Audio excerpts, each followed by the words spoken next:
What is going on? MJ Lennon here at ECA, and I'm along with R. Kelly. R. Kelly. The second R. Kelly. No, not that one. Just as perverted. Kelly. That's an R with an O-U-R, not R. Not Kelly. Kelly's going to give us a rundown on our time here at ECA so far. Before we get that, what was going on before ECA? Yeah, like I'm just working in a corporate job, 9-to-5 job. Like there's nothing wrong with it. I don't hate it. Like I work with lovely people, but probably coasting along a little bit, and yeah. Just wanted something a little different. Yeah. Like I've always had an interest in training and fitness and health and all that sort of stuff from when I was at school, and probably didn't take that route because I think you kind of get encouraged out of these sorts of careers because you think there's no jobs in it, so you just head down the route of getting a job and getting money, and that's you. Perfect. That's you. Perfect, absolutely. Was there anything holding you back from doing the course initially? Like, what was the biggest objection that was going through your mind before you enrolled? Probably the idea that you don't know what you're going to do with it when you get qualified. Especially like for younger people, I don't think you're made aware of the different type of careers you can get from having a personal training qualification. So that was probably it really. But okay, was there a point during the course where you realised you had made the right decision and you were in the right place?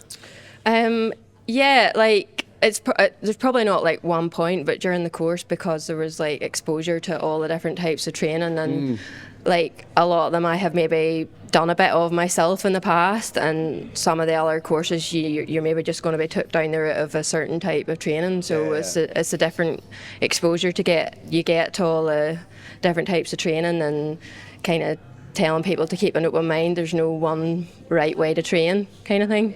If that makes sense. Love that you just reiterated that. Absolutely love it. What was your biggest takeaway from your time at ECA?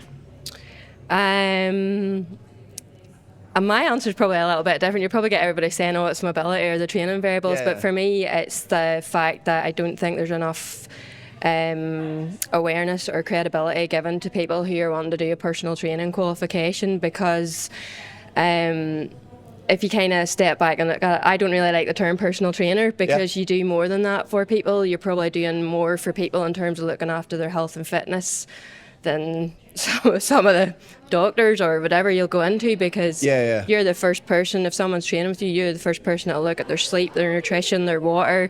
You might be the first person to pick up on someone like who's got a mental health issue, or you might be the first person to know that someone's pregnant. You might be looking after someone that's just finished cancer treatment or is postnatal or mental health, all that sort of thing. So for me, I just think there needs to be more done in the fitness and health space to make personal training more of a credible career with people who aren't in it, because I don't think it's kind of like the thing in school particularly. I think it's not up there with like the degrees and all that stuff you do at school. It's kind of like pushed to people who maybe don't like school or aren't academic and all that kind of thing, and that for me needs to change, because as I say, it's like you do so much more for the health service than some of the people working in it do. Yeah, agreed. If that's not too controversial to say. No, here I agree. I definitely think that personal trainers and health professionals are the front line, because we're dealing in prevention rather than cure. Yeah, absolutely. So. Like personal trainer doesn't cover it for me. Agreed. Absolutely agreed. Who would you recommend come to ECA, and what would you tell them to get them through the doors? I would just say, if you're someone who is sitting and you're thinking about making a change in your life, and this is something you've always enjoyed doing and you've felt strongly about it, then just go for it, because you don't want to live a life of regret. This is all getting very a bit, but yeah, like you'll regret not doing it more than you will regret doing it. That's the way I look at it. And if you never do nothing with it, you've got a qualification and you know more about personal training and health you know, there's nothing bad about that. So just go for it. Take a chance. What have you got to lose? Love it. Thank you so much, Kelly. No bother. That was really good. That was really good.